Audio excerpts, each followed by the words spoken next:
आज हम कोशिका का अध्ययन करेंगे कि हमारे शरीर जो छोटी छोटी कोशिकाओं से मिलकर बना होता है, अनेक जो कोशिकाएं हमारे शरीर के अंदर उपस्थित होती है, उसकी संरचना किस प्रकार से होती है, उसका कार्य किस प्रकार से होता है, उसके बारे में हम अध्ययन करेंगे आज। हमारा शरीर अनेक कोशिकाओं से मिलकर के बना होता है। ये कोशिकाएं मिलकर के ऊतक का निर्माण करती है। ये ऊतक मिलकर के ऊतक तंत्रों अंगों को बनाएगा और अंग मिलकर के विभिन्न प्रकार के अंग तंत्रों को बनाता है।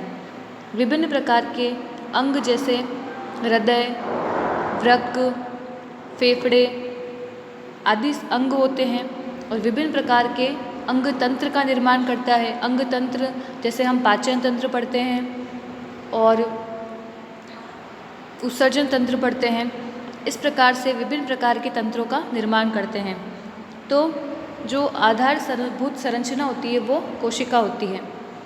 कोशिका की सर्वप्रथम जो खोज की गई थी वो रॉबर्ट हुक के द्वारा की गई थी। रॉबर्ट हुक ने सबसे पहले कोशिका को देखा था। रॉबर्ट हुक ने जो कोशिका खोज करी थी वो एक मृत कोशिका थी। दूसरा, सबसे पहले जीवित कोशिका की खोज किसने करी? तो जीवित कोशिका की खोज करने वाले ल्यूवेनहॉक थे। ल्यूवेनहॉक ने जीवित कोशिका को सर्वप्रथम देखा था। कोशिका के लिए कोशिका सिद्धांत दिया था। ये सर्वप्रथम कोशिका सिद्धांत देने वाले श्लाइडेन और श्वान नामक दो वैज्ञानिक थे। उन्होंने कोशिका सिद्धांत दिया था कि कोशिका किस प्रकार से कार्य करती है। उन्होंने बताया कि कोशिका का निर्माण पहले से उपस्थित कोशिका से होता है, लेकिन वो ये नहीं बता पाए थे कि कोशिका का निर्माण किस प्रकार से होता है। इन दोनों के अध्ययन करने के पश्चात रुडोल्फ विर्चो नामक वैज्ञानिक ने अध्ययन किया। रुडोल्फ विर्चो नामक वैज्ञानिक ने बताया था, ये पहले वैज्ञानिक थे जिन्होंने ये बताया था कि नई कोशिका का निर्माण पहले से उपस्थित कोशिका के विभाजन से होता है। तो सबसे पहले विभाजन शब्द का प्रयोग करने वाले रुडोल्फ विर्चो थे जिन्होंने बताया कि नई कोशिका का निर्माण पहले से उपस्थित कोशिका से हो रहा है। इनका जो सिद्धांत था उसको ओमनिस सेलुला ई सेलुला कहा गया था। और रुडोल्फ विर्चो ने जो श्लाइडेन और श्वान के द्वारा दी गई जो कोशिका सिद्धांत था उसके अंदर और परिवर्तन किया और नया रूप दिया उसका, जिसमें पहला रुडोल्फ विर्चो ने बताया कि सभी जीव जो होते हैं वो कोशिका से और उनके उत्पादों से मिलकर के बने होते हैं।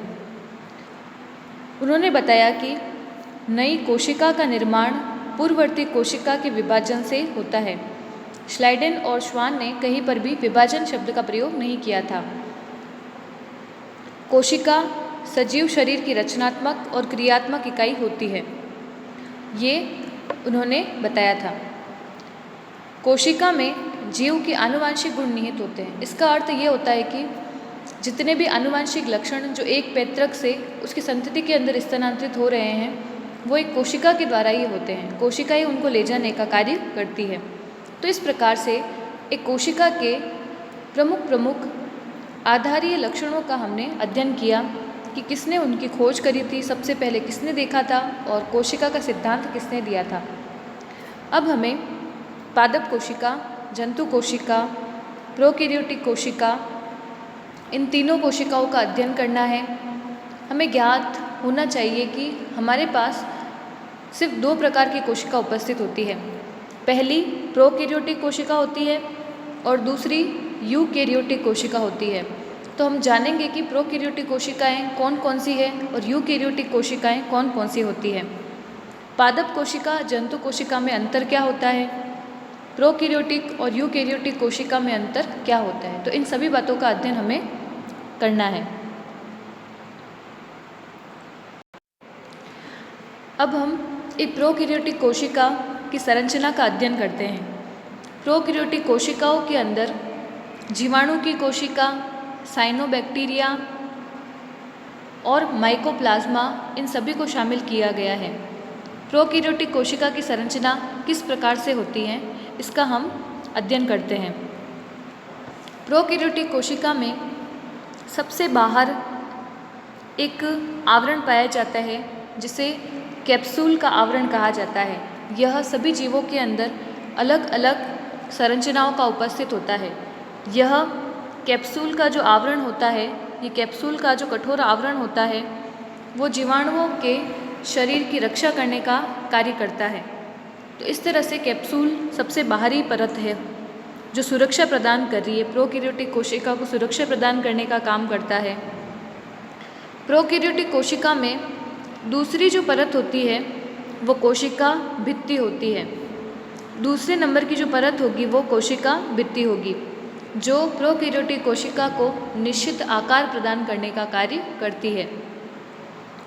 तीसरी जो परत होती है प्रोकैरियोटिक कोशिका में, उसको कोशिका कला कहा जाता है, कोशिका झिल्ली कहा जाता है, जो उसमें विभिन्न प्रकार के पदार्थों के आवागमन को नियंत्रित करने का कार्य करती है।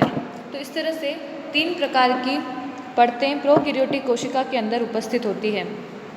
प्रोकैरियोटिक कोशिका की जो कोशिका भित्ति होती है वो म्यूकोपेप्टाइड पेप्टिडोग्लाइकेन की बनी होती है। अगर हम प्रोकैरियोटिक कोशिका की कोशिका कला या कोशिका झिल्ली की बात करें तो यह कोशिका कला या कोशिका झिल्ली अंदर की ओर वलित होकर के एक संरचना का निर्माण करता है। इस संरचना को मीजोसोम कहा जाता है। मीजोसोम क्या होता है? मीजोसोम माइटोकॉन्ड्रिया के ही समान होता है। जिस प्रकार से यूकैरियोटिक कोशिका के अंदर माइटोकॉन्ड्रिया का कार्य होता है श्वसन करना, उसी तरह से मीजोसोम भी कार्य करता है। कई सारे जीवाणुओं के अंदर श्लेष्मा का आवरण भी पाया जाता है बाहर, जो उसको सुरक्षा प्रदान करता है। प्रोकैरियोटिक कोशिका के अंदर जितना भी पदार्थ उपस्थित होता है वह कोशिका द्रव कहलाता है। जितना भी ये पदार्थ भरा हुआ रहता है उसको कोशिका द्रव कहा जाता है। प्रोकैरियोटिक कोशिका के अंदर की ओर जो उसका आनुवांशिक पदार्थ होता है वह बिखरा हुआ पाया जाता है। बिखरा हुआ इसलिए पाया जाता है क्योंकि उसके आनुवांशिक पदार्थ के चारों ओर केंद्रक झिल्ली उपस्थित नहीं होती है, और केंद्रक झिल्ली उपस्थित नहीं होने की वजह से उसका जो आनुवांशिक पदार्थ होगा वो मुक्त रूप से कोशिका द्रव्य में बिखरा हुआ रहता है। और प्रोकैरियोटिक कोशिका का जो आनुवांशिक पदार्थ होता है उसे न्यूक्लियोइड कहा जाता है। यह हमें मालूम होना चाहिए कि प्रोकैरियोटिक कोशिका का जो आनुवांशिक पदार्थ होता है उसको न्यूक्लियोइड कहा जाता है। प्रोकैरियोटिक कोशिका में केवल एकमात्र कोशिकांग उपस्थित होता है जो कि राइबोसोम होता है। राइबोसोम प्रोकैरियोटिक में भी होगा और यूकैरियोटिक कोशिकाओं के अंदर भी उपस्थित होता है। उसके अलावा प्रोकैरियोटिक कोशिका के अंदर क्रोमेटोफोर, छोटी छोटी कणिकाएं, ये संरचनाएं सभी उपस्थित होती है। तो इस तरह से एक प्रोकैरियोटिक कोशिका की संरचना होती है। प्रोकैरियोटिक कोशिका की संरचना को गति प्रदान करने के लिए धागेनुमा संरचनाएं उपस्थित होती हैं। ये धागेनुमा संरचनाएं कशाभिका कहलाती है। ये कशाभिका उनको एक स्थान से दूसरे स्थान पर गति करने में सहायता प्रदान करते हैं। तो ये सभी संरचनाएं एक प्रोकैरियोटिक कोशिका की संरचना में उपस्थित होती है। अब हम एक यूकैरियोटिक कोशिका की संरचना में कौन कौन से भाग उपस्थित होते हैं उनके बारे में जानते हैं। सबसे पहले यूकैरियोटिक कोशिका में पादप कोशिका, जंतु कोशिका, कवक, इनकी कोशिकाओं को शामिल किया गया है। यूकैरियोटिक कोशिका में सबसे बाहर की ओर कोशिका झिल्ली उपस्थित होती है। सबसे बाहर कोशिका, सबसे भीतर की ओर कोशिका झिल्ली होती है और सबसे बाहर की ओर कोशिका भित्ति उपस्थित होती है। इसमें मध्य भाग में यहाँ पर इसका केंद्रक उपस्थित होता है। ये इसका केंद्रक है और ये जितना भी पदार्थ भरा रहता है कोशिका के अंदर, इसे हम कोशिका द्रव्य कहते हैं। ये कोशिका भित्ति है और ये कोशिका झिल्ली है। कोशिका द्रव्य और केंद्रक दोनों को मिला करके जीव द्रव्य कहा जाता है।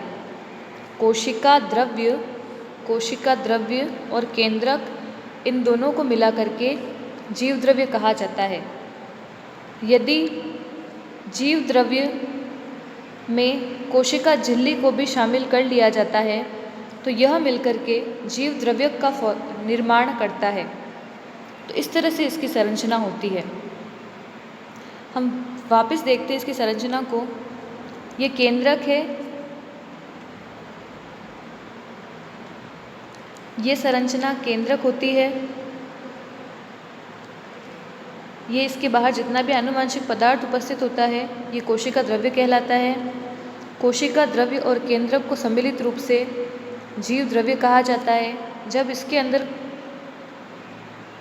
कोशिका झिल्ली को भी शामिल कर लिया जाएगा तो उसे जीव द्रव्य कहा जाएगा।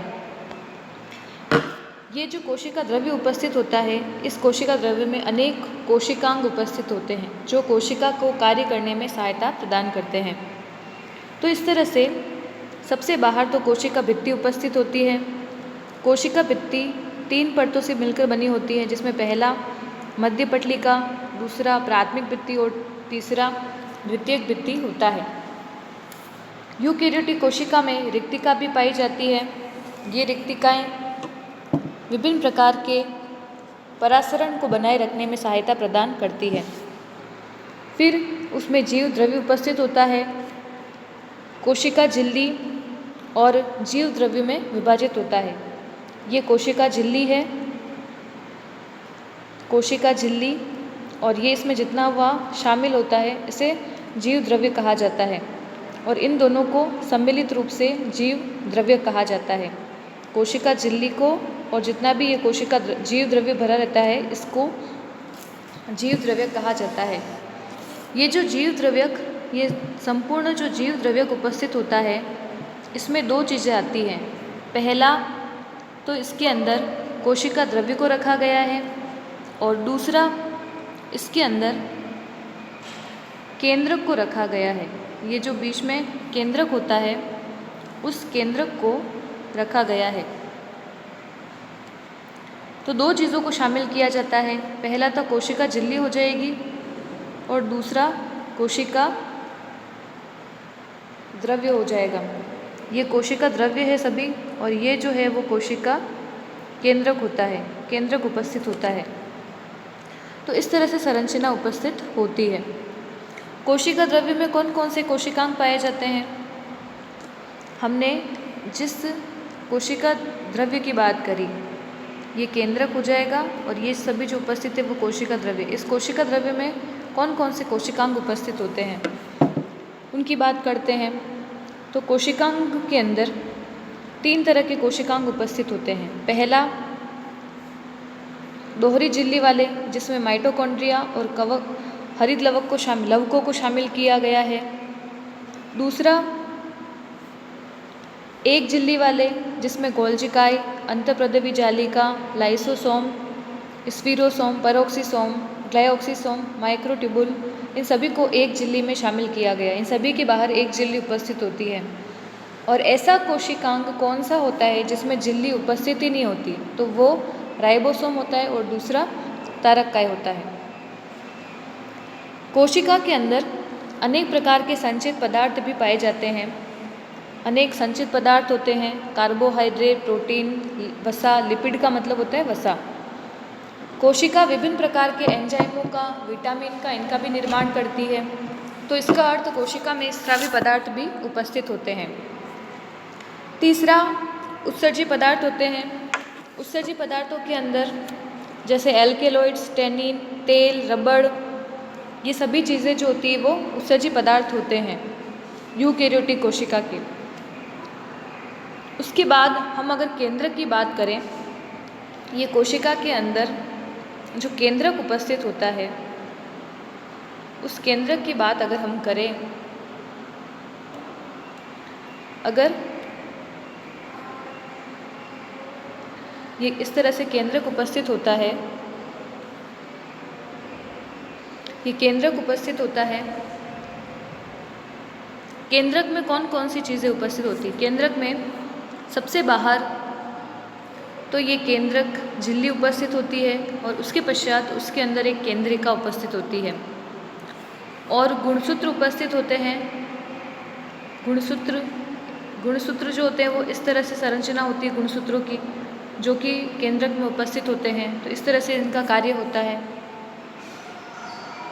तो इस तरह की सभी संरचनाएं जो होती है वो इनके अंदर उपस्थित होती है।